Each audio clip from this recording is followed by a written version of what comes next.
Le capitaine Daeho Kim se tenait sur la passerelle du navire minier New Busan, observant les mineurs de l'équipe du matin descendre à la surface du fleuve Taeyang. Vue de l'orbite, la planète paraissait paisible. Des champs verdoyants se mêlaient aux lueurs argentées des installations minières. 50 000 personnes y vivaient désormais. Il leur avait fallu 15 ans pour bâtir un tel écrin de beauté. « Capitaine, nous avons des vaisseaux en approche sur nos capteurs longue portée », annonça l'officier de transmission Ie Jinchua. Jeune, peut-être 25 ans, elle venait tout juste de sortir de l'académie. C'était sa première mission en espace lointain. Daeho s'approcha de son poste. « Combien de vaisseaux ? » « 12. Non, 15. Ils sont imposants, monsieur, bien plus grands que nos cargos. » Des signaux d'identification ? Ayajin secoua la tête. Rien sur aucun canal. Ils ne répondent pas à nos salutations habituelles. Daeho sentit un frisson le parcourir. En 30 ans de travail dans l'espace, il n'avait jamais vu de vaisseau inconnu aussi loin. Les colonies extérieures étaient des lieux paisibles. Les pirates ne s'aventuraient en espace aussi loin des routes commerciales. Communiquer avec le capitaine inconnu. Ici le capitaine Daeho Kim, du vaisseau minier civil New Busan. Vous approchez du système colonial Taeyang 4. Veuillez vous identifier et indiquer vos intentions. Silence.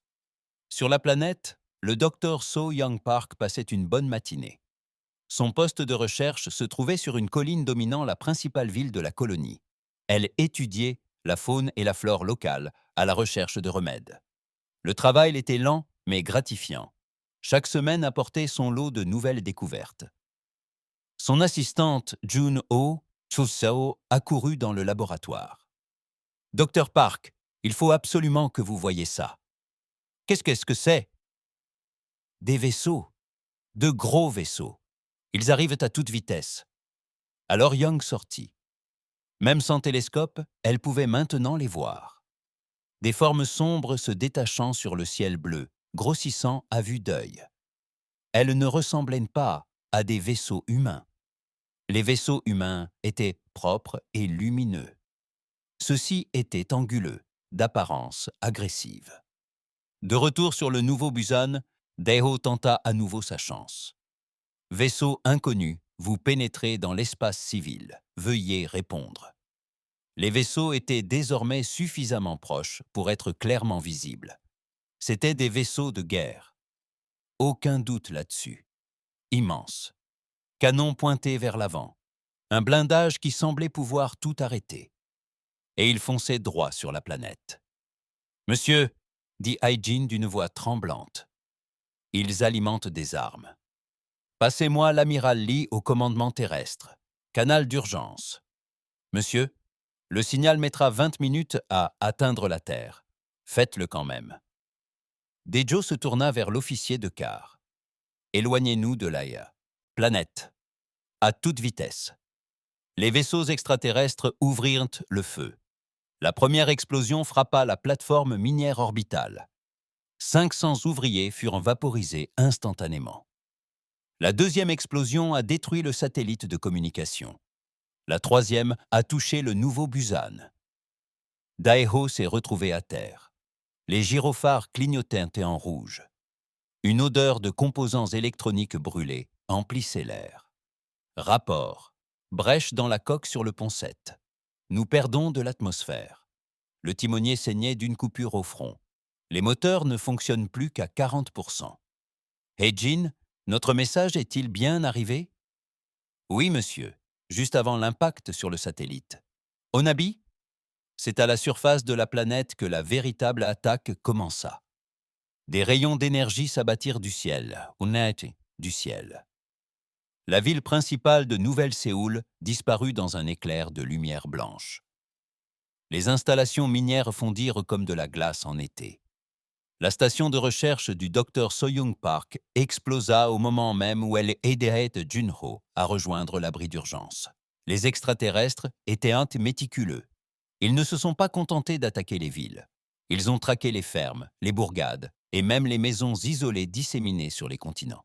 Vu de l'espace, on aurait dit que quelqu'un effaçait l'humanité de la planète avec une méthodique précision. La nouvelle Busan s'est éloignée péniblement du carnage. La moitié de l'équipage avait péri. Le vaisseau tenait à peine debout. Mais Yejin continuait d'émettre. Ici le vaisseau civil New Busan. Taiyang 4 est attaqué. Force extraterrestre inconnue. 50 000 civils. Ils sont tous morts. Ils sont tous morts. À 20 années-lumière de là, l'amiral Jin Woo-lee était assis dans son bureau au commandement terrestre. Il inspectait les approvisionnements. Le signal de détresse a été transmis. L'assistant qui lui a apporté le message était livide. « Monsieur, vous devez entendre ceci. » L'enregistrement a commencé. La voix de Hee-jin, brisée et désespérée. L'enregistrement a commencé. La voix de Hee-jin, brisée et désespérée. Taiyang-fu est attaqué. Force extraterrestre inconnue. Ils sont arrivés sans prévenir, sans exiger quoi que ce soit. Aucune communication. Ils ont commencé à tuer tout le monde. Jin-woo avait servi dans la flotte pendant 40 ans. Il était jeune lieutenant lors de la dernière vraie guerre, à l'époque où les humains s'affrontaient pour les ressources. C'était avant qu'ils n'apprennent à coopérer, avant qu'ils ne deviennent pacifiques. « Confirmez cela, dit-il. Nous avons perdu le contact avec 3 autres colonies, monsieur. La station Hanul, New Makpo, la base de recherche Katsuyam. Même scénario. Aucun avertissement. Destruction totale. » Jin-woo se leva lentement. Il se dirigea vers sa fenêtre et contempla la terre. Ciel bleu, nuages blancs, continent verdoyant. Paisible. « Monsieur, quels sont vos ordres ?» Jin-woo se retourna vers son aide. Le jeune homme semblait effrayé. Tant mieux. Il avait raison d'avoir peur. Tout le monde devrait avoir peur maintenant. Signalez le conseil de défense. Séance d'urgence. Dites-leur que nous sommes en situation critique. Monsieur, cela fait 50 ans que nous n'avons pas eu de situation critique. Je sais. Jin-woo se dirigea vers son coffre-fort et composa un code qu'il avait mémorisé il y a des décennies sans jamais l'utiliser. À l'intérieur se trouvait une unique clé rouge et ordonnez au génie de la flotte de lancer la procédure d'activation de Thunder Soul. Monsieur, l'âme du tonnerre est en sommeil depuis la fin des guerres d'unification. Je le sais, j'étais là quand nous avons décidé de la ranger. Jin-woo brandissait la clé. J'étais aussi là quand nous avons juré de la ramener si jamais quelqu'un menaçait à nouveau des civils humains. L'assistant regarda la clé comme s'il s'agissait d'un serpent venimeux. Monsieur, le protocole âme du tonnerre a été conçu pour les ennemis humains. Ce sont des extraterrestres. Nous ne savons rien d'eux. Nous en savons assez. La voix de Jin-woo était désormais glaciale. Ils attaquent les civils sans prévenir. Ils tuent des enfants. Ils pensent que les humains sont faibles. Il inséra la clé dans son terminal de bureau.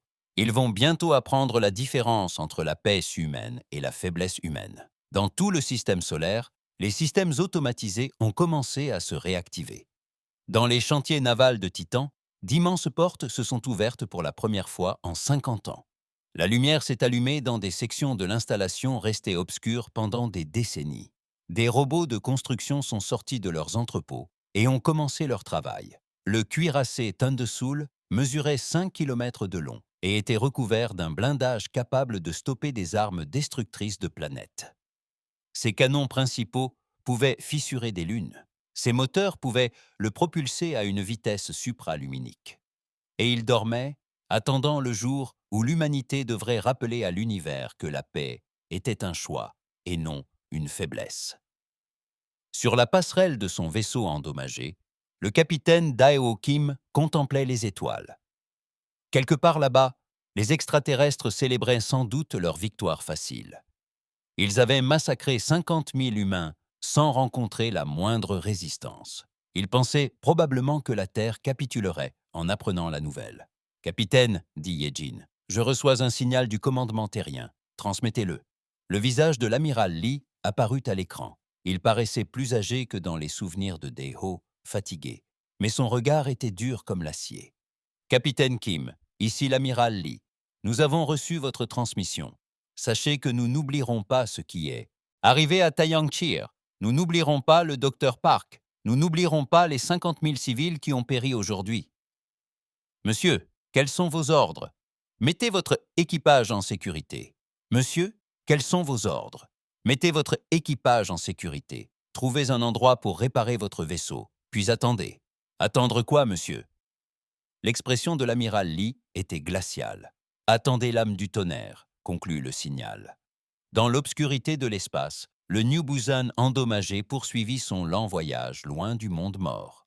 Derrière eux, des vaisseaux extraterrestres patrouillaient les ruines de la civilisation humaine, tels des loups gardant leur proie. Mais les loups avaient commis une erreur. Ils s'étaient attaqués à la mauvaise espèce. Ils avaient tué des enfants humains, persuadés de rester impunis. Ils avaient confondu 50 ans de paix avec 50 ans de faiblesse. Au fin fond du système solaire, d'anciennes armes se réveillaient. Le cuirassé Thunder Soul se préparait à la guerre. Et lorsqu'elle se déclencherait, la galaxie se souviendrait pourquoi les humains avaient déployé tant d'efforts pour apprendre la paix. Car lorsqu'ils choisissaient la violence, ils y excellaient. Les Vortak voulaient voir à quoi ressemblaient les humains lorsqu'ils étaient nés en colère. Bientôt, leurs vœux seraient exaucés et ils le regretteraient jusqu'à la fin de leurs jours. L'amiral Lee se tenait dans son bureau, la clé rouge toujours à la main. Par la fenêtre, la terre semblait aussi paisible que jamais. Mais au cœur des chantiers navals de Titan, quelque chose de terrible et de magnifique était en train de naître. L'âme du tonnerre allait bientôt s'éveiller. Et lorsqu'elle le ferait, la galaxie apprendrait qu'il existait pire que la paix des humains. Il y avait la guerre des humains. Les extraterrestres avaient en effet leur choix, en ouvrant le feu sur les civils. À présent, l'humanité allait faire le sien, et l'univers ne serait plus jamais le même. Dans les profondeurs de l'espace, le nouveau Busan envoya une ultime transmission, non pas vers la Terre cette fois, mais sur toutes les fréquences, dans toutes les langues. Ici le capitaine Dae-ho Kim de la Terre. 50 000 civils humains sont morts. Vous avez tué nos enfants. Vous avez détruit nos foyers. Vous nous croyez faibles. Un long silence suivit. Lorsque Dae-ho reprit la parole, sa voix était posée et calme. Vous aviez tort. Le message voyagea à la vitesse de la lumière. Dans quelques heures, il atteindrait les systèmes habités les plus proches. Dans quelques jours, il se répandrait à travers la galaxie. Partout où elle passait, les espèces commençaient à comprendre qu'un changement fondamental s'était opéré. Les humains n'étaient plus pacifiques. Ils chassaient. Le capitaine Woojin Han, debout au bord du pont d'observation, contemplait son vaisseau s'animer. Le Thunder Soul avait sommeillé dans les chantiers navals des Titans pendant 50 ans. À présent, kilomètre après kilomètre, il s'éveillait. Des robots de construction s'activèrent autour des gigantesques vaisseaux métalliques, semblables à des insectes. Ils retirèrent le revêtement protecteur qui les avait préservés durant leur long sommeil. Sous cette enveloppe grise, le véritable blindage apparut. Noir comme l'espace, plus dur que le diamant, et orné de motifs énergétiques si insoutenables qu'on ne pouvait les regarder directement. « Il est plus grand que dans mon souvenir », murmura la commandante Mira Sang. Elle était jeune pour une officière de la flotte, peut-être 35 ans. Ce serait sa première affectation, sur un cuirassé. « Tout était plus grand pendant la guerre », répondit Woojin. « On construisait des choses pour durer éternellement et anéantir toute entité. Avions-nous vraiment besoin d'un engin aussi imposant ?» Woojin la regarda. Elle était née après la fin des guerres d'unification. Sa génération avait grandi en paix. Il pensait que la guerre n'était qu'un fléau relégué au livre d'histoire. Nous avons bâti l'âme du tonnerre pour mettre fin aux guerres, non pour les mener. L'idée était tout simple. Construire une force si terrible que plus personne n'oserait nous affronter. Et ça a marché. Pendant 50 ans. Woojin se retourna pour contempler le vaisseau qui s'éveillait. Jusqu'à présent.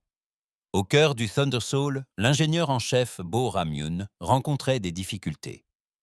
Les systèmes du vaisseau étaient même plus complexes que tout ce qui avait été construit auparavant ou depuis.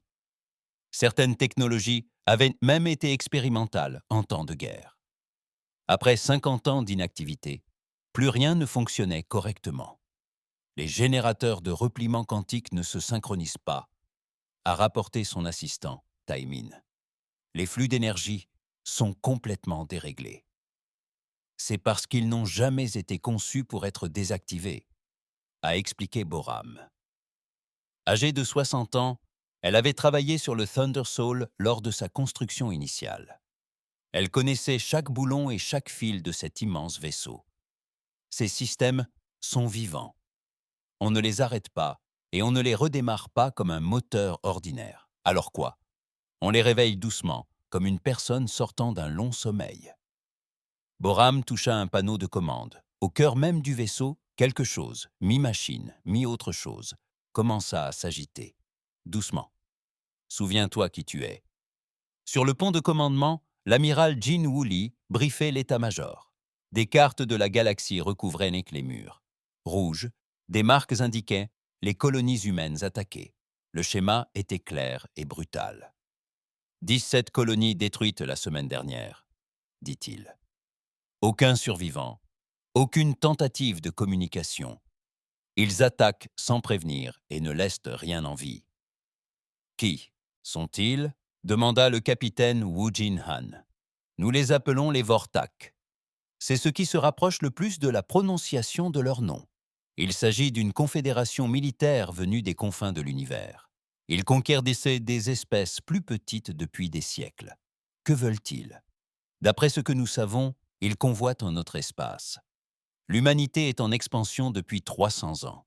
Nous possédons des planètes fertiles, des systèmes riches et des routes commerciales fructueuses. Ils nous considèrent sans doute comme une espèce faible de plus à éliminer. La commandante Mirasang examina les écrans tactiques. « Monsieur, leur technologie semble avancer. Leurs vaisseaux sont imposants et bien armés. Comment être sûr de pouvoir les vaincre ?» Un silence s'installa. L'amiral Lee regarda le capitaine Han. Ce dernier fixa le sol un long moment. « Commandant, avez-vous déjà étudié les guerres d'unification ?»« Bien sûr, monsieur. Lecture obligatoire à l'Académie.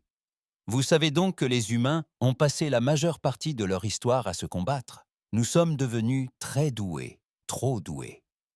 Oui, monsieur, ce que les livres d'histoire ne disent pas, c'est pourquoi nous avons réellement cessé de nous battre. Ce n'est pas parce que nous avons appris à aimer la paix, c'est parce que nous avons eu peur de nous-mêmes. Han désigna le Thunder Soul par la fenêtre. Nous avons construit des armes capables de détruire des planètes, des vaisseaux capables de stériliser des systèmes solaires. Nous avons créé des choses si terribles que nous les avons enfermées et avons juré de ne plus jamais les utiliser. Mais monsieur, c'était pour combattre d'autres humains. Ce sont des extraterrestres. Commandant, le Thunder Soul n'a pas été conçu pour combattre les humains. Il a été conçu pour tout exterminer. Boram parvint enfin à remettre en marche les principaux systèmes d'alimentation, 6 heures plus tard. Les lumières du Thunder Soul s'allumèrent section par section.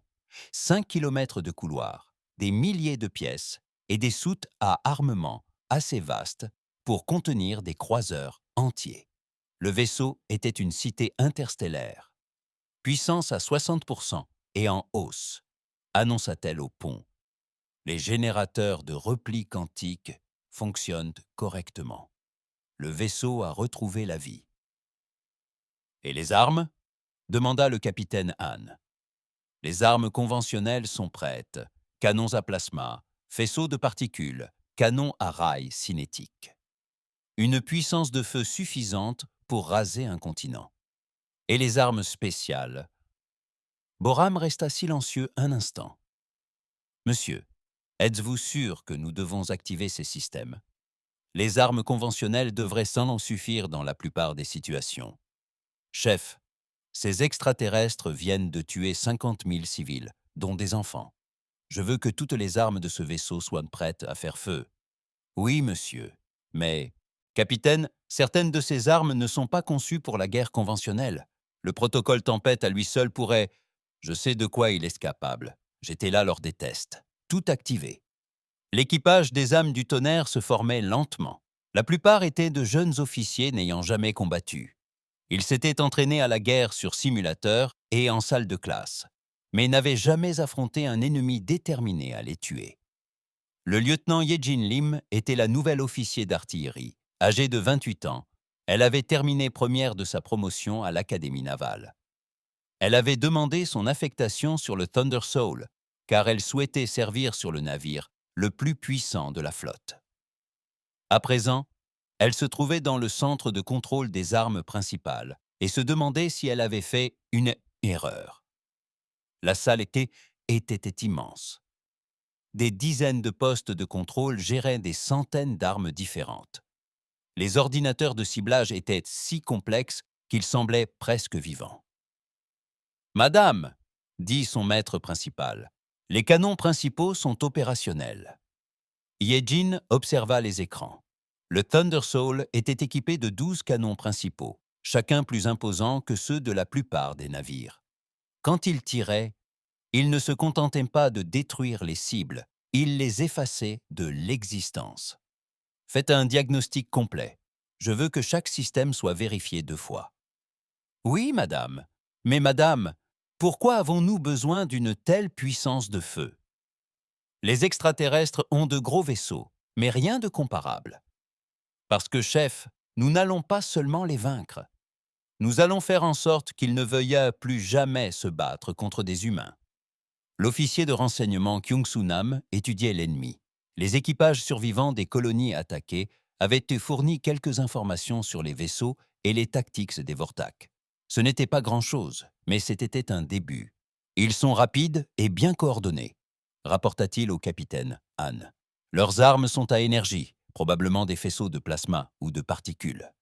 Leur blindage est épais, mais sans particularité. Une protection militaire standard. Leurs effectifs? Nous estimons leur flotte principale à environ 200 vaisseaux et leur force totale à peut-être 300. L'équipage? Inconnu. Leurs vaisseaux sont imposants, donc probablement plusieurs milliers d'êtres par vaisseau. Le capitaine Han étudia les données. 200 vaisseaux représentaient une force considérable selon les normes humaines. En temps de paix, la flotte terrienne comptait peut-être 50 vaisseaux de guerre opérationnels. Mais le Thunder Soul avait été conçu pour affronter des flottes entières à lui seul. Et leur tactique? Simple et directe. Ils investissent un système, détruisent tout rapidement et repartent. Pas de stratégie complexe. Ils semblent miser sur une puissance de feu écrasante et l'effet de choc.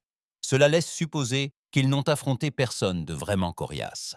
Exactement, monsieur? Ils sont habitués aux victoires faciles. Le premier test des âmes du tonnerre est arrivé plus tôt que prévu.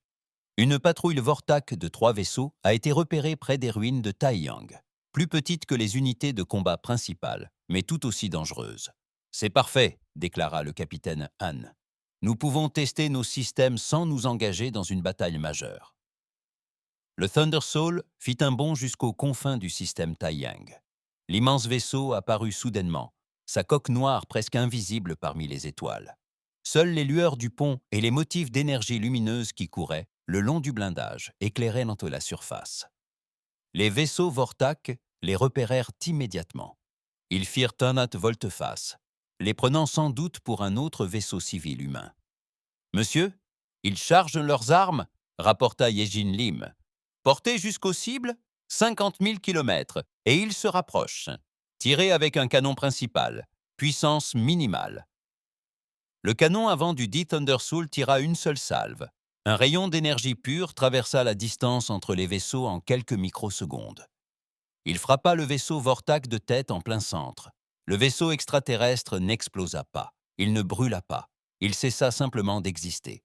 Là où se dressait 1 kilomètre de blindage et d'armement, il n'y avait plus que le vide. « C'est quoi ce bordel ?» murmura le commandant Sang. Les 2 autres vaisseaux Vortak interrompirent leur attaque. Ils firent demi-tour et s'enfuirent à toute vitesse. « Monsieur » demanda Yejin. « Dois-je engager le combat » demanda-t-il. « Les vaisseaux en fuite » Le capitaine Han observa les extraterrestres s'éloigner. « Bien, la peur est le commencement de la sagesse. Non, laissez-les partir. Je veux qu'ils racontent à leurs amis ce qu'ils ont vu. » De retour sur la passerelle, l'équipage resta silencieux. Ils avaient tous assisté aux démonstrations d'armes lors des entraînements, mais les voir utilisées contre une cible réelle était une autre affaire. Les âmes du tonnerre. Le canon principal ne se contentait pas de détruire les vaisseaux, il les effaçait de la réalité. Les âmes du tonnerre. Le canon principal ne se contentait pas de détruire les vaisseaux, il les effaçait de la réalité. Ingénieur en chef, dit le capitaine Han dans son communicateur. Quel est notre état, Ta? Tous les systèmes sont normaux, monsieur. Ce tir a consommé environ 1% de notre puissance totale. Et les armes spéciales? Prêtes. Quand vous le serez, capitaine, mais je pense qu'il vaut mieux les utiliser avec précaution. Bien noté. Préparez-vous au saut en orbite terrestre.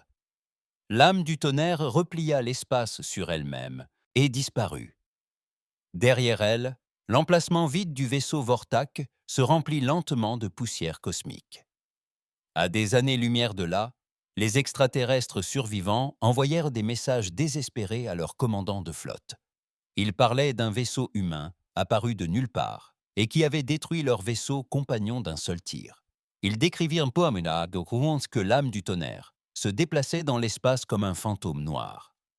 Le capitaine Wu Jinhan, sur la passerelle, observait les écrans tactiques. Chaque point rouge représentait un vaisseau Vortak. Chacun était une cible. Rapport de renseignement, ordonna-t-il. Kyung-Soo Nam s'avança, sa tablette à la main. Monsieur, nous avons localisé la flotte principale Vortak. Environ 166 vaisseaux se sont rassemblés près du système Hanyul. Ils semblent utiliser la colonie détruite comme base arrière. De quel type de vaisseau s'agit-il? Une force mixte, croiseurs lourds, destroyers et vaisseaux de soutien. Leur vaisseau amiral est imposant, monsieur. Il mesure près de 3 km de long. Estimation des effectifs. Entre 200 000 et 300 000 Vortax au total pour l'ensemble de la flotte. La commandante Mira Sang leva les yeux de son poste. Monsieur, c'est un nombre considérable de vies perdues. Le capitaine Han se tourna vers elle. Son expression était glaciale. Commandante, ils ont tué 50 000 civils, dont des enfants qui n'avaient jamais fait de mal à personne. À votre avis, combien valent leur vie? Monsieur, je ne voulais pas dire. La réponse est 0, commandante. Leurs vies ne valent absolument rien. La réponse est 0, commandant. Leurs vies ne valent absolument rien. Le silence retomba sur le pont. C'était la nouvelle réalité. Le vieux capitaine Han, l'officier de temps de paix respectueux des règles et soucieux des victimes civiles, avait disparu. Il restait quelque chose de plus dur et d'infiniment plus dangereux. Officier d'artillerie, Lim, rendez-vous sur le pont. Yejin Lim arriva en quelques minutes. Elle travaillait dans la soute à armement, à calibrer les systèmes de ciblage. Les canons du Thunder Soul étaient d'une précision inégalée. Ils pouvaient atteindre un bâtiment à 1 million de kilomètres de distance. Capitaine, tous les systèmes d'armes sont opérationnels. Parfait. Je veux que vous planifiez un engagement contre 150 vaisseaux ennemis. Monsieur, tous en même temps. Oui. Combien de temps faudrait-il pour détruire toute la flotte? Yejin réfléchit un instant. Elle avait déjà effectué des calculs similaires dans le simulateur, mais jamais avec des cibles réelles. Monsieur, avec des armes conventionnelles, environ 12 minutes. Avec des armes spéciales? Elle marqua une pause. 6 minutes, monsieur. Peut-être moins. Cela me paraît excessif. Nous voulons qu'il souffre, pas qu'il meure instantanément. Oui, monsieur. Armes. Conventionnelles, donc. Warprime Krulex se tenait dans le centre de commandement de son vaisseau amiral, le Void Render. Autour de lui, ses officiers surveillaient la flotte humaine. Mouvement. Les rapports étaient inquiétants. Les humains n'avaient déployé qu'un seul vaisseau, mais celui-ci était inconnu dans leur base de données. Où en sont nos éclaireurs? Demanda-t-il. Nous avons perdu le contact avec les patrouilles 7, 12 et 15, a rapporté son officier de renseignement. La dernière transmission de la patrouille 15 montrait un vaisseau humain de conception inconnue, Montrez-moi. L'enregistrement s'affichait sur l'écran principal. Une image granuleuse du Thunder Soul est apparue, sa coque noire se détachant sur les étoiles. La qualité de l'image était médiocre, mais la taille imposante du vaisseau était clairement visible. Quelle est la taille qu'il vaut de ce vaisseau? Mais la taille colossale du navire était évidente. Quelle est la taille de ce vaisseau? Les estimations varient entre 4 et 6 km de long, Warprime. Il semble lourdement armé. Un seul vaisseau, dit lentement Krulik. Ils envoient un seul vaisseau contre toute notre flotte. Peut-être s'agit-il d'un navire de négociation, suggéra son officier tactique. Peut-être souhaite-t-il se rendre. Ou peut-être, dit une autre voix, pense-t-il qu'un seul vaisseau suffit. Krulix se retourna pour voir qui avait parlé. C'était le sous-commandant Vex, son plus jeune officier. Vex avait étudié l'histoire militaire humaine dans le cadre de sa formation de renseignement. Expliquez-vous. Première Guerre mondiale. Les humains ont une approche inhabituelle de la guerre. La plupart des espèces construisent de nombreux petits vaisseaux. Les humains construisent moins de vaisseaux, mais les rendent beaucoup plus puissants. Ce navire pourrait bien être leur principale unité de combat. Un seul navire ne peut vaincre 100 Scantes. Avec tout le respect que je vous dois, monsieur, nous pensions que 100 navires ne pouvaient pas être vaincus par des civils désarmés. Nous nous sommes trompés sur la résistance humaine. Krulex réfléchit à cette remarque. Le jeune officier n'avait pas tort. Toutes leurs suppositions concernant les humains s'étaient révélées fausses. Ils s'attendaient à une reddition facile et se sont heurtés à une résistance farouche. Ils s'attendaient à des défenses faibles et ont trouvé des armes capables d'anéantir des vaisseaux. Doublez notre couverture de patrouille. Je veux savoir où se trouve ce vaisseau à tout moment. Mais le Thunder Soul était déjà à la chasse. Le capitaine Han avait divisé la flotte Vortak en petits groupes et les éliminait un par un. La tactique était simple mais efficace. Foncez, détruisez tout, puis retirez-vous. Aucune communication, aucun avertissement, aucune pitié. La première attaque eut lieu à l'aube, heure locale, près de la limite extérieure du système Anel. 1. Patrouille Vortak de 6 vaisseaux effectuait une reconnaissance de routine. Le Thunder Soul apparut derrière eux sans prévenir. Cibles acquises, rapporta Yejin Lim. Portée, 15 000 km. Feu. 6 rayons d'énergie jaillirent de l'âme-tonnerre. 6 vaisseaux Vortak se transformèrent en nuages de débris. L'engagement dura 8 secondes. Coordonnées de saut reçues, monsieur, annonça l'officier de navigation. Exécution. Le Thunder Soul disparut, ne laissant derrière lui que débris et confusion. La seconde attaque eut lieu 6 heures plus tard. Un convoi de ravitaillement se dirigeant vers la flotte principale se retrouva face à l'immense vaisseau de guerre humain. Le convoi était escorté par 12 destroyers. Aucun ne survécut.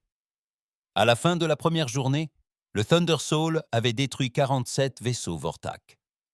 Les extraterrestres commencèrent à comprendre qu'ils ne livraient maintes pas bataille, Kelae. Ils étaient matraqués. Guerre maximale, annonça l'officier de communication. Nous recevons des signaux de panique de toute la flotte. Des vaisseaux demandent l'autorisation de se retirer. Se retirer? Où ça? Demanda Krulik. Ce vaisseau humain peut apparaître n'importe où. Peut-être devrions-nous tenter de communiquer. Essayez de comprendre ce qu'ils veulent. Nous savons ce qu'ils veulent, répondit le sous-commandant Vex. Ils veulent notre mort. À bord du Thunder Soul, l'officier de renseignement Kyung-Soo Nam surveillait les communications Vortak. Les capteurs quantiques EO pouvaient intercepter leurs signaux à travers tout le système. Ce qu'il entendit le fit sourire pour la première fois depuis des semaines. « Capitaine, l'ennemi est en pleine panique. Il rapporte net que nous pouvons frapper n'importe où, n'importe quand. Certains de leurs commandants réaffirment leur détermination à combattre un ennemi comme nous. Tant mieux, la peur les rendra imprudents. Monsieur, il y a autre chose. Ils cherchent à comprendre nos capacités. Ils ignorent comment nous pouvons apparaître et disparaître si rapidement. Laissons-les s'interroger. Le mystère est une arme de plus. La cible suivante du Thunder Soul s'annonçait plus difficile à atteindre. Un groupe de combat de 24 croiseurs lourds avait formé une formation défensive près d'une des lunes du système. Ils étaient prêts à attaquer, armes chargées et boucliers au maximum. Intéressant, dit le capitaine à Han en étudiant l'affichage tactique. Ils apprennent. Devons-nous interrompre l'opération, monsieur demanda le commandant Sang. Non, mais nous allons tenter autre chose. Han se tourna vers son officier d'artillerie. Lieutenant Lim, je veux que vous ne visiez que leurs moteurs. Désactivez-les, ne les détruisez pas. Monsieur, je veux qu'ils restent en vie un moment. Laissons-les réfléchir à ce qui les attend. Le Thunder Soul apparut directement au-dessus de la formation Vortak. Les extraterrestres ouvrirent immédiatement le feu. Des dizaines de rayons d'énergie frappèrent un les boucliers du vaisseau humain. L'âme du tonnerre les remarqua à peine.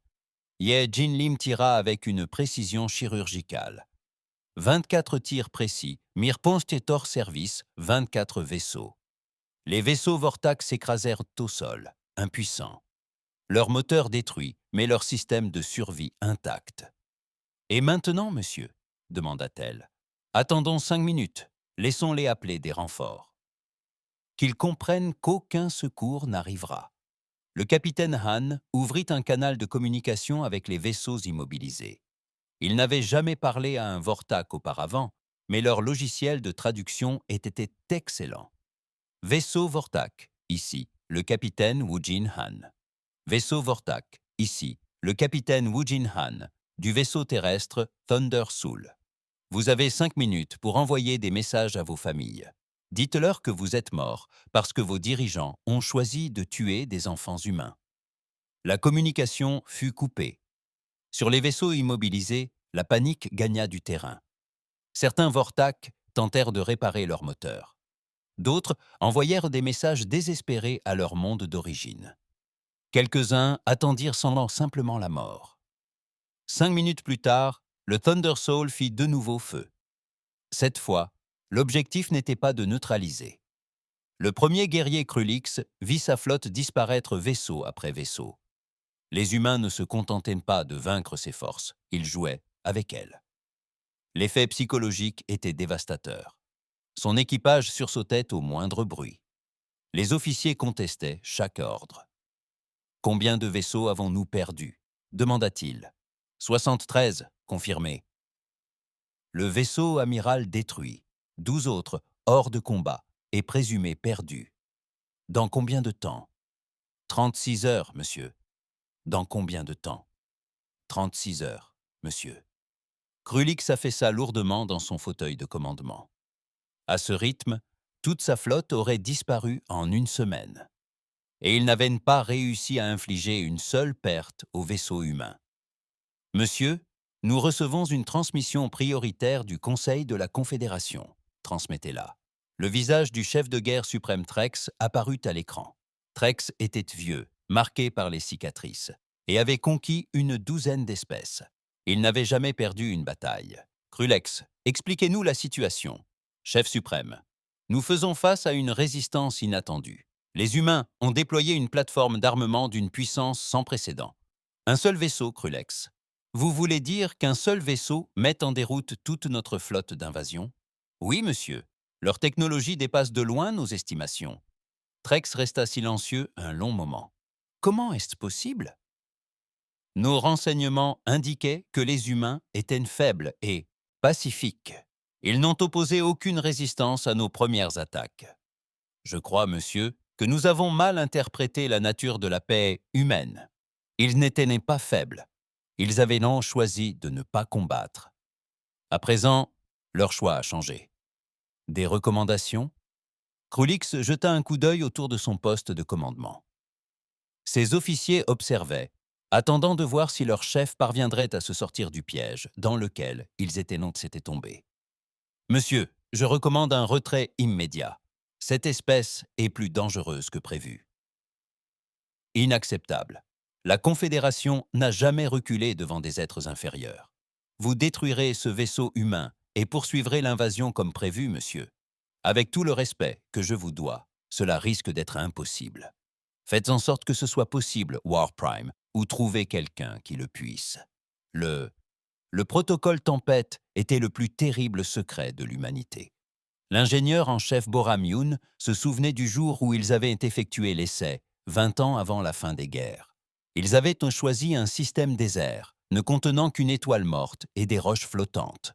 Une fois l'essai terminé, même les roches avaient disparu. « Capitaine », annonça-t-elle par l'interphone, « le protocole Tempête est prêt, mais monsieur, une fois activé, il n'y aura pas de retour en arrière. La signature énergétique sera visible à l'autre bout de la galaxie. » Le capitaine Woojin Han se tenait sur la passerelle du Thunder Soul, observant la flotte Vortak se rassembler en formation défensive.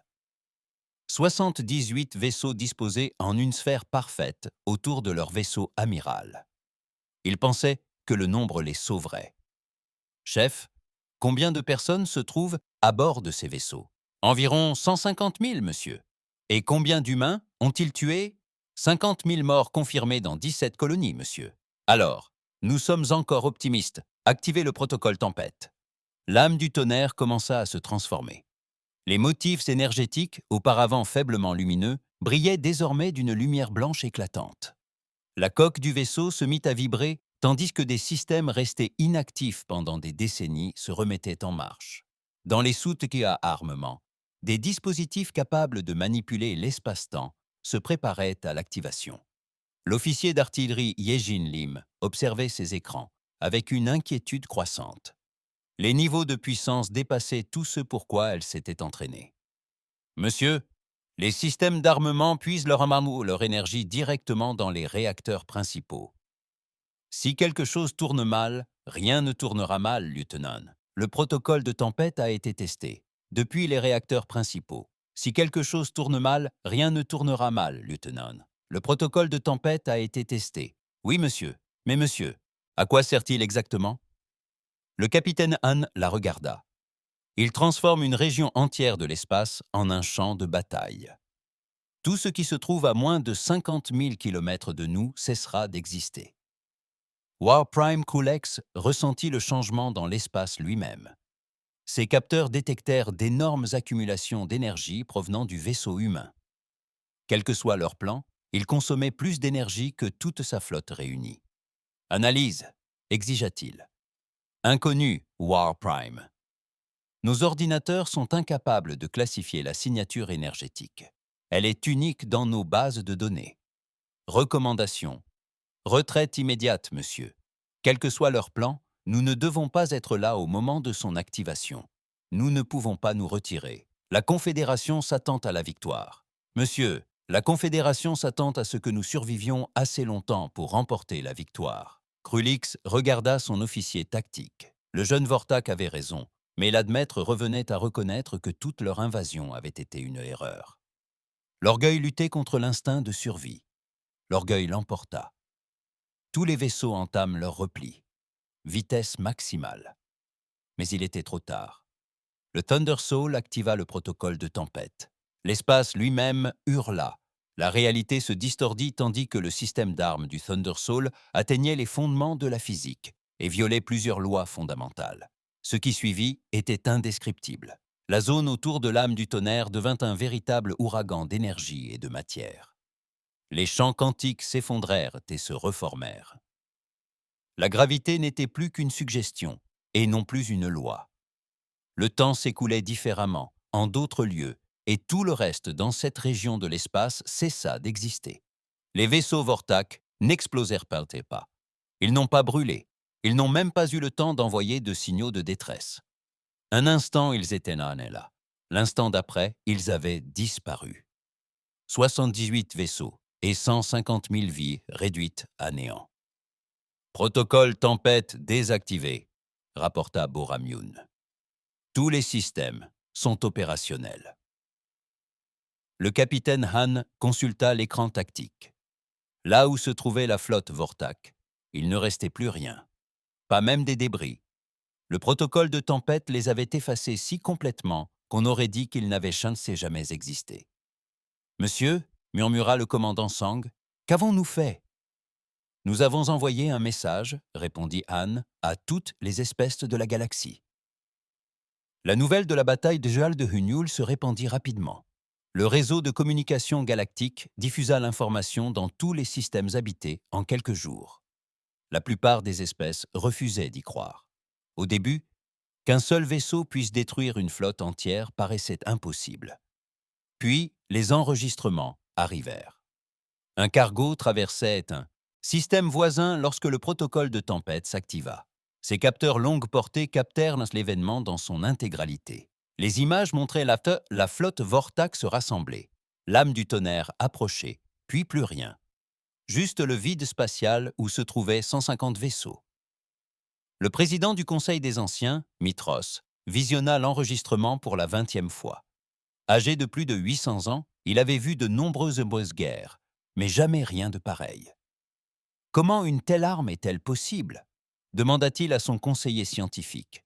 Nous l'ignorons, président. Nos physiciens pensent qu'ils ont réussi à militariser l'effondrement du champ quantique. Les calculs mathématiques à eux seuls devraient être impossibles. Et ce vaisseau ? L'âme du tonnerre ? Il a survécu à sa propre arme ? Apparemment, les relevés énergétiques suggèrent qu'il possède une forme de protection que nous ignorons. Mitros se laissa aller dans son fauteuil. Le Conseil des Anciens avait maintenu la paix galactique pendant des siècles, grâce à une diplomatie avisée et à la menace d'une action collective. À présent, une espèce possède des armes qui rendent caducs tous leurs traités soigneusement négociés. Contactez immédiatement le gouvernement humain. Monsieur le Président, nous essayons. Ils ne répondent à aucune communication diplomatique. Qu'en est-il du vaisseau lui-même ? Le Thunder Soul n'a accusé réception d'aucune tentative de communication. Il compte donc poursuivre la chasse. C'est ce qu'il semble. Oratrice. L'ambassadrice Yoon Ji-shin reçut ses ordres alors qu'elle était en poste à l'ambassade de la Terre sur Centauri Prime. Diplomate de carrière, elle avait consacré 20 ans de sa vie à tisser des liens avec les espèces extraterrestres. Sa mission consistait à maintenir les contacts pacifiques dont les humains bénéficiaient depuis le premier contact. Désormais, ses ordres étaient bien différents. Vous établirez un nouveau protocole diplomatique, lui annonça l'amiral Lee par le canal crypté. Toute espèce souhaitant maintenir des relations avec l'humanité reconnaîtra que l'espace humain est absolument inviolable. Toute attaque contre des civils humains entraînera des représailles immédiates et totales. Monsieur, cela revient à exiger la soumission de toute la galaxie. Oui, c'est exact. Monsieur, et s'ils refusent ? Et si d'autres espèces jugent les humains trop dangereux ?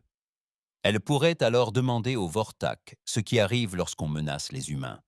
L'amiral Lee acquiesça. Oh, attendez, impossible, car les Vortac n'existent plus. Le Thunder Soul poursuivit sa traque. À travers 3 systèmes stellaires, tout vaisseau arborant les couleurs, Vortac était détruit et à vue. Le capitaine Han avait divisé son équipage en équipes de traque. Chaque équipe était chargée de suivre différents groupes d'extraterrestres en fuite. Monsieur, rapporta Kyung-Sunam, nous avons détecté un groupe de vaisseaux Vortac qui tentent de rejoindre l'espace neutre. 12 vaisseaux se dirigent vers la zone commerciale calarienne. Interception immédiate. Nous ne pouvons pas les laisser s'échapper et menacer d'autres espèces. Monsieur, les calariens demandent des éclaircissements sur nos intentions. Ils s'inquiètent pour leur souveraineté. Dites-leur que nous n'avons aucun différend avec les civils calariens. Nous nous contentons d'éliminer un problème de nuisible. Le Thunder Soul a pris de l'avance sur les vaisseaux Vortac en fuite. Lorsque les extraterrestres ont repris leur vitesse supraluminique, ils ont découvert l'immense vaisseau de guerre humain qui les attendait. Cette fois, le capitaine Han prit contact. « Vaisseau Vortac, ici le capitaine Han. Vous avez attaqué des civils humains. Vous avez tué des enfants humains. Vous pensiez que les humains étaient nés de faibles. » Sur le vaisseau Vortac de tête, le commandant tenta de répondre. « Capitaine humain, nous souhaitons négocier. » Il n'y aura pas de négociation. Il n'y aura aucune pitié. Il n'y aura aucun survivant. L'âme du tonnerre fit feu. 12 vaisseaux furent crétés et réduits en poussière cosmique. Les observateurs calariens restèrent silencieux. Le vaisseau humain avait détruit les vaisseaux Vortac si rapidement qu'ils eurent à peine le temps de réaliser l'attaque. Et il l'avait fait sans causer le moindre dommage à l'espace ou aux biens calariens. Zone commerciale calarienne, Ici le capitaine Han du Thunder Soul. L'extermination des nuisibles est terminée. Vous pouvez reprendre vos activités normales. Les humains repartirent aussi vite qu'ils étaient arrivés. Derrière eux, les Calariens commencèrent à comprendre que l'équilibre des pouvoirs dans la galaxie avait basculé de façon permanente. Dans tout l'espace connu, les gouvernements tinrent des réunions d'urgence. Les commandants militaires étudièrent les enregistrements des armes humaines. Les scientifiques tentèrent de comprendre comment le protocole de tempête avait été possible. Tous arrivèrent à la même conclusion. L'humanité avait été pacifique par choix, non par nécessité. Warprime Krulax se retrouva à la tête de la dernière force Vortak intacte, 37 vaisseaux dissimulés dans le système extérieur, tentant d'échapper au capteur de l'âme du tonnerre. Ses officiers au Cécine étaient terrifiés. La moitié voulait se rendre, l'autre moitié voulait fuir aux confins de la galaxie. Warprime, nous pourrions contacter directement leur gouvernement, offrir des réparations complètes pour les colonies détruites et admettre que la Confédération a eu tort de les attaquer. Monsieur, la Confédération n'existe plus. La moitié de nos mondes ont déclaré leur indépendance plutôt que d'affronter les représailles humaines. L'autre moitié exige votre destitution. Krulix contempla ses écrans. Tactique. Là où jadis il commandait 300 vaisseaux et semait la terreur parmi les espèces inférieures, il se cachait désormais avec une poignée de survivants paralysés par la peur. Monsieur, il y a autre chose. Nos capteurs longue portée ont détecté d'autres vaisseaux humains, des dizaines, tous se dirigeant vers l'espace confédéré. De quel type s'agit-il? De conception inconnue, monsieur. Mais s'ils ressemblent ne serait-ce qu'un peu au Thunder Soul. Krulix ferma les yeux. Il avait déclenché cette guerre en croyant les humains faibles. Proie. À présent, toute son espèce était menacée d'extinction à cause de son erreur. Ouvrez un canal vers le vaisseau humain. Monsieur, j'ai dit ouvrez un canal. Il est temps d'en finir. Le Thunder Soul reçut la transmission alors qu'il traquait le dernier dépôt de ravitaillement Vortak. Le capitaine Han écouta les paroles de Warprime Krulax sans émotion. Commandant humain, je suis Warprime Krulax de la Confédération Vortak. Je souhaite discuter des conditions de reddition. Han jeta un coup d'œil autour de lui sur la passerelle. Son équipage attendait sa réaction. Le Thunder Soul atterrit sur Vortak Prime tel un croissant de lune. La planète en contrebas était d'une beauté comparable à celle de la plupart des mondes habités. Océan bleu, nuages blancs, continent verdoyant parsemé de villes. 8 milliards de Vortak vivaient à la surface, pour la plupart des civils qui n'avaient jamais entendu parler des humains avant le début de la guerre. Le capitaine Wu Jin Han, debout sur la passerelle, contemplait le monde qui avait envoyé des tueurs massacrer des enfants humains. Une partie de lui désirait activer le protocole Tempête et rayer la planète entière de la carte. Ce serait justice, ce serait définitif. Et cela enverrait un message qu'aucune espèce n'oublierait jamais. Mais cela ferait aussi de lui un monstre. « Monsieur, dit l'officier de renseignement Kyung-Sunam, nous recevons des milliers de transmissions de la surface, des offres de reddition, des propositions de paix, des demandes de clémence. Des nouvelles de leur gouvernement? Le Conseil de la Confédération a été dissous, monsieur. La planète est placée sous administration civile d'urgence. Ils demandent des conditions. La commandante Mira Sang leva les yeux de son poste. « Monsieur, quelles sont vos intentions ?» Han resta silencieux un long moment. En dessous d'eux, 8 milliards d'êtres attendaient de voir si l'humanité choisirait la clémence ou la vengeance. Ce choix définirait le destin des humains dans la galaxie. Ouvrez un canal vers la planète. Canal ouvert, monsieur. Peuple de Vortak Prime, ici le capitaine Wu Jin Han du vaisseau terrien Thunder Soul. Vos forces militaires ont attaqué des civils humains sans avertissement ni raison. Elles ont tué 50 000 innocents, dont des enfants. Sur la planète en contrebas, tous les appareils de communication diffusaient entre ces paroles. Les familles Vortak se rassemblaient devant leurs écrans, attendant de connaître leur sort. Votre chef de guerre, Krulix, et ses officiers seront jugés pour crimes de guerre. Votre flotte militaire a été détruite. Votre gouvernement est tombé. Vous êtes désormais sous protection humaine. Protection, murmura le commandant Sang. Han reprit sa diffusion. Les espèces qui ont choisi de faire la guerre aux humains vont maintenant apprendre ce que signifie réellement la paix. Vous serez relogés sur des mondes appropriés, sous supervision humaine. Vous reconstruirez votre civilisation selon les lois humaines. Et vous ne menacerez plus jamais aucune espèce innocente. Il marqua une pause.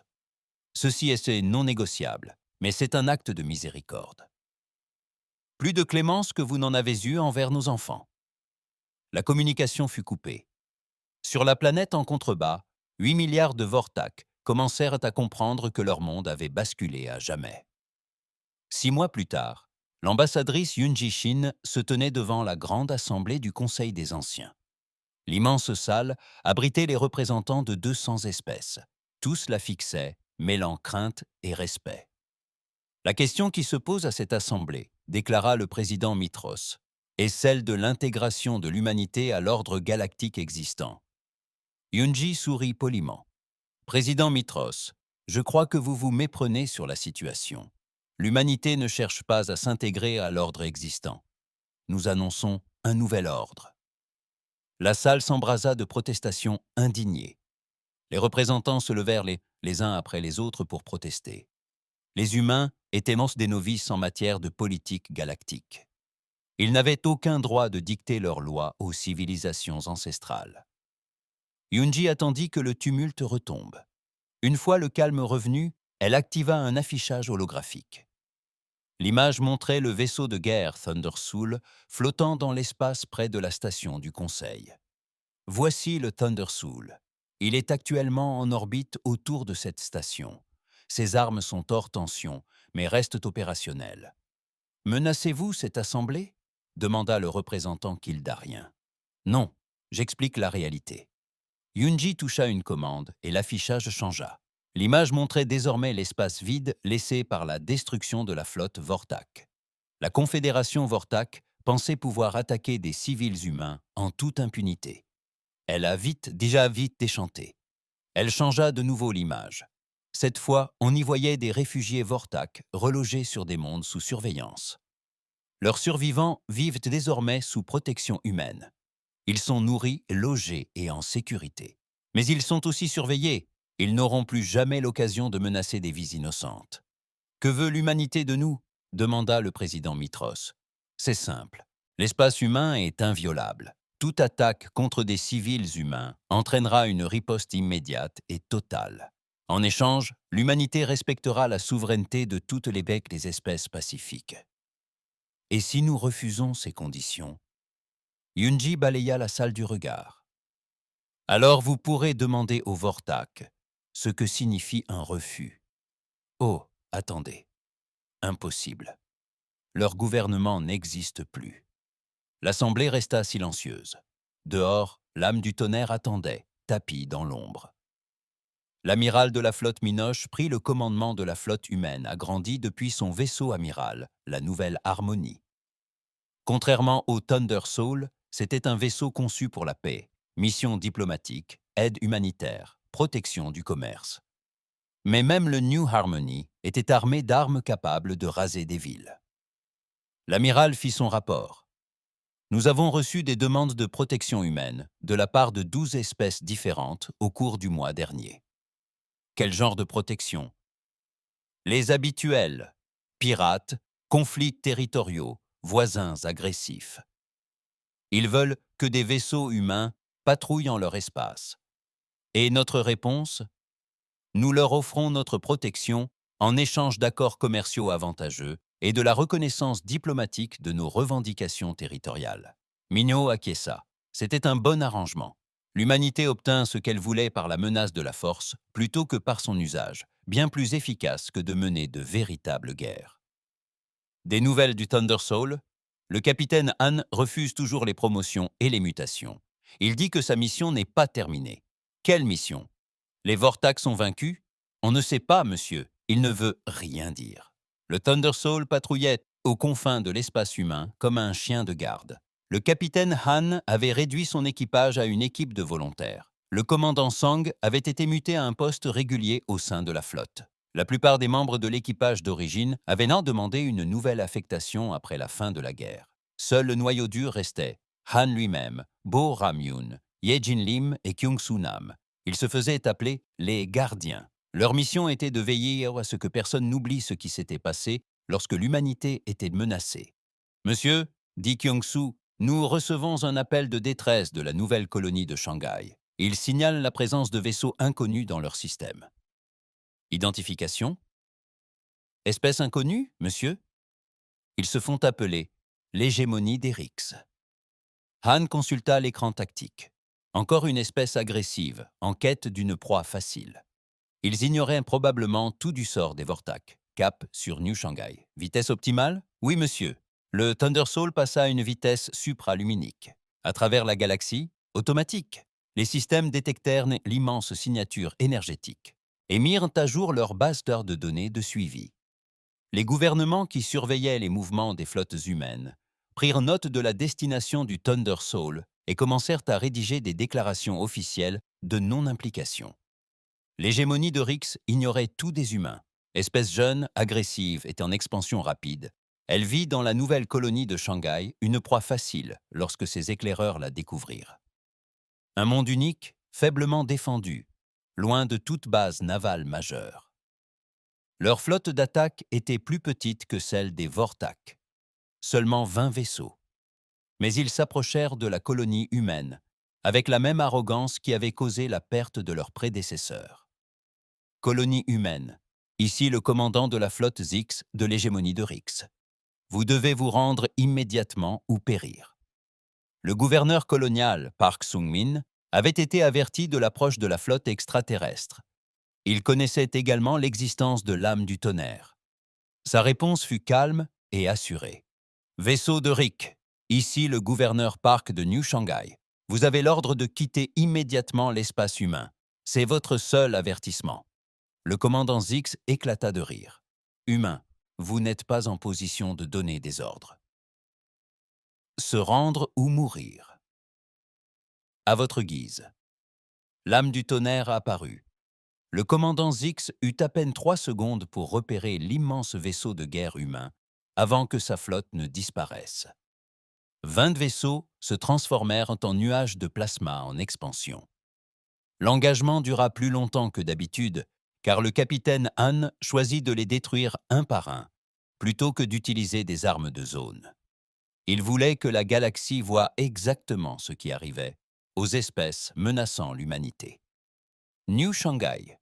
Ici, le capitaine Han. Le problème des nuisibles est résolu. Merci, Thunder Soul. Le gouverneur Park vous salue. Le Thunder Soul disparut à nouveau à une vitesse supraluminique. Derrière lui, 20 nuages de débris en expansion marquaient l'endroit où une autre espèce avait appris la leçon trop tard.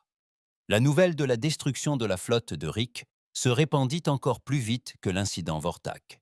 Cette fois, l'incrédulité était de mise. Le schéma était clair. L'humanité avait dépassé le stade de la paix pour embrasser une toute autre dimension. Les espèces qui planifiaient leur expansion dans l'espace humain y renoncèrent discrètement. Les routes commerciales qui empiétaient sur le territoire humain furent déviées.